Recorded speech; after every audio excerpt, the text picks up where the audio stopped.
Very good morning and welcome to the RANsquawk European Rundown for Tuesday the 26th of October of 2010. We've just gone through 10 o'clock now here in London, so giving you a quick update.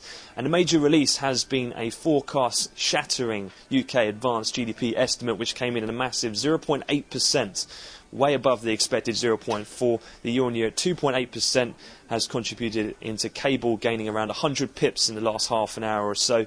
And also gilt futures sharply lower, dragged bunds and T-notes down to their session lows.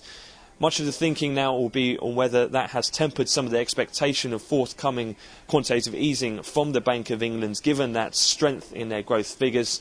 Much had been contemplating on whether the BOE may well follow the Fed in November and increase their current 200 ceiling, but his latest numbers may well dampen some of those expectations. So we'll keep a very close eye on the pound in particular, and it has continued to eke out further gains. We'll see how the US interprets that news shortly in the next few hours when they come into the market.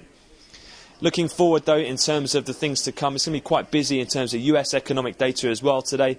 Just referring to the schedule, the main thing will be the consumer confidence number. That'll be at 3 o'clock London, that's 9 in Chicago. Analysts are looking for a slight improvement today, potentially to around that 50 level.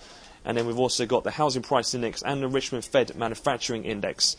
Later on, in terms of fixed income from the US, we'll have another New York Fed Treasury outright coupon purchase, and we'll also have $35 billion in a 2-year note auction from the US.